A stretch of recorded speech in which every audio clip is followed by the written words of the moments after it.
The following video has all dialogue and subtitles turned off to minimize story spoilers. Gameplay shown is from an early build of the Edge of Fate and is subject to change. Hello everyone, welcome back to another edition of I Played with New Exotics Before You, Nana Nana Boo Boo, where today we are going over the exotic armor that I got to play with at a preview event for the Edge of Fate expansion. I don't know if this is the only exotic armor coming in the expansion. I did not look at the collections tab, so it might be, it might not. I'm not actually sure. Titans, we're going to start with you because you have what I think is the most hype exotic. Since the advent of the throwing hammer, there has been but one request for it: the ability to recall the hammer from the ground to your hand. Bungie has finally obliged via the Melis Panoplia. But it is not quite as simple as just hitting a button and having it come back to you.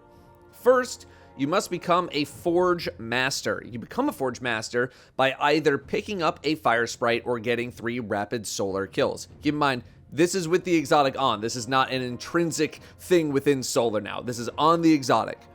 This is going to place the Forge Master buff on you, but it will not activate until you throw your hammer. After it is thrown, the timer will start to tick down from, I think it's a 12-second buff. So, after you throw your hammer, you will be able to recall it, but it needs to land on the ground or hit an enemy before you can do it. So if you throw that thing into Narnia, it is probably gone until your next cooldown. But upon hitting an enemy, you will enable the ability to do a perfect recall. To perform a perfect recall, you will listen for a little ding noise that happens shortly after hitting an enemy. It's the exact same timing every time.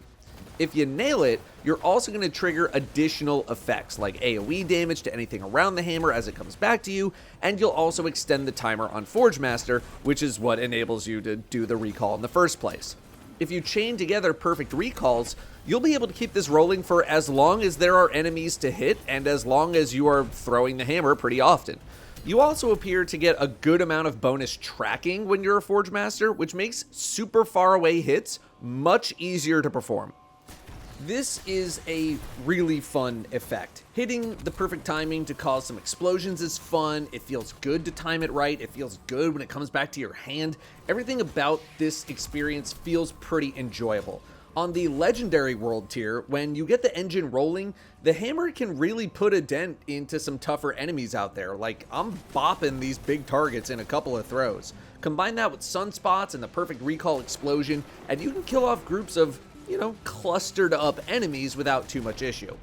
That being said, this is definitely not the most efficient way of killing stuff in the game if you are someone who cares about that. You gotta throw the hammer.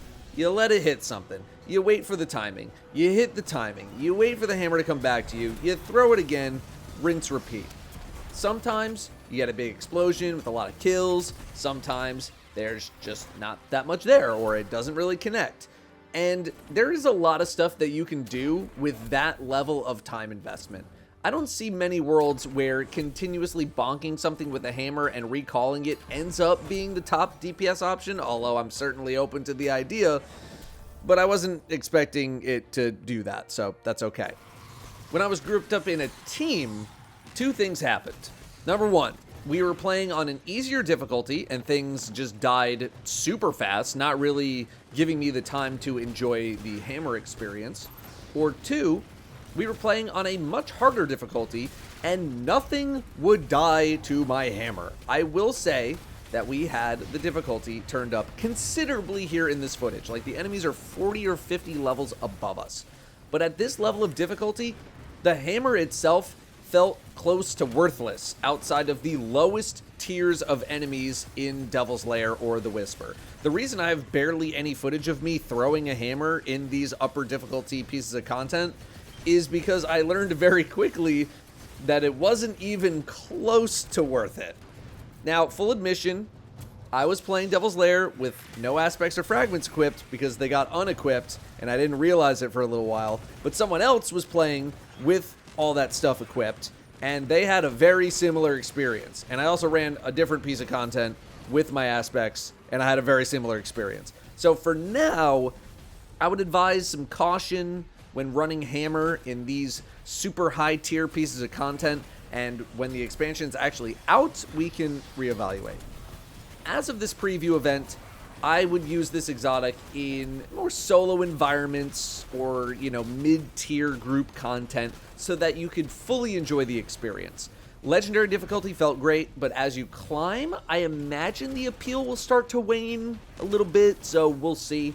I'd also be stacking up a considerable amount of the melee stat, which is a whole other conversation that I have in another video, which is live probably right now as well, so go check out that video after this one, ltdstore.com. Warlocks. I would say that you got one of the better exotics that I got to play with. It's just maybe not as fun as a hammer that recalls to your hand. It is a Hellion-based exotic, so solar or prismatic, where your Hellion is improved. It deals more damage the farther it travels, and after 20 meters, which I got to easily determine thanks to the shooting range, it will explode and split into multiple projectiles, which also scorch. This exotic essentially gives you an automatic ignition machine without having to think too much. But as a result, there's not much in the way of interaction with this exotic. When you drop a rift, assuming you have Hellion equipped, you will spawn a Hellion, and it'll just be better. That's it. That's the whole thing. But it is quite noticeably better, especially in thanks to the ability to scorch and the ability to do some AoE and provide some ignitions. You could also combine this with a new perk coming to the game called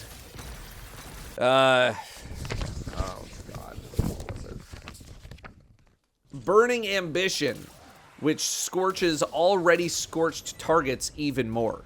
Within Solar, you're going to want to hunt down for some Scorch-related, maybe Ignition-related fragments. I'm looking very intently at Singeing, I'm looking at Char, maybe even Blistering, Eruption, Ashes, Searing. There's a bit to work with here. I know we're not taking any sort of Radiant or Restoration stuff, but, we take that for literally everything, dude. Wow, Torches again. Wow, Solace, Benevolence, and Empyrean? What's this dude gonna think of next? If you're gonna do that, just throw on Speaker's Sight and call it a day. Let's ignite some stuff. Let's scorch some stuff, For Prismatic, something like Hellion and Feed the Void should net you 5 fragment slots in the test build. I only had 3. I don't know if that's intended or not. Seems kind of brutal if intended, but Prismatic only has so many ignition or solar options, so you do need to spread your wings a little bit to pad out the rest of the build. This doesn't require any specific weapon types, technically speaking, but you're going to want some light and some dark damage, and you're going to be totally fine on the light damage. I'll keep it short and sweet for this one. Effective, but not really the most exciting. It is a set and forget style of exotic. It doesn't really require that much interaction, but some people like that, so they can just focus on their gameplay as much as possible. Hunters, you have an exotic similar in vibe to Titan in that it is kind of extra.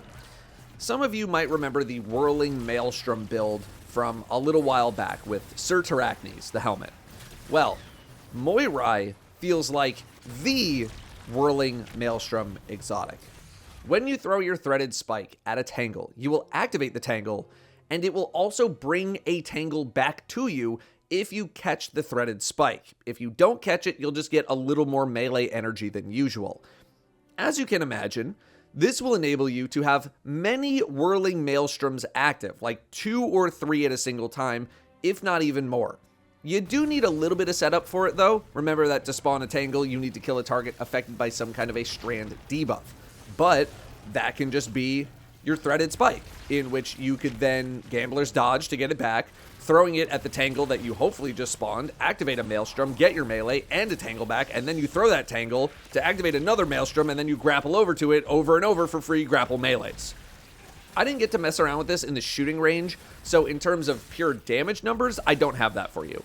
But what I do have are some comments on the practicality of doing all of this. I only used it in solo play because I just didn't get to play on a hunter that much, and it did prove pretty effective. Although I couldn't optimize it 100% of the time because of my limited loadouts and my limited time. But, like I said, it is extra. There are a couple of steps to setting up this combo and all that, and you might end up doing a lot for your Maelstroms to just be nowhere near the enemy that you're trying to hit. But then other times, everything lines up perfectly, and you have like 2 or 3 Maelstroms on top of a big target while you're grapple melee spamming everything else, and it's amazing.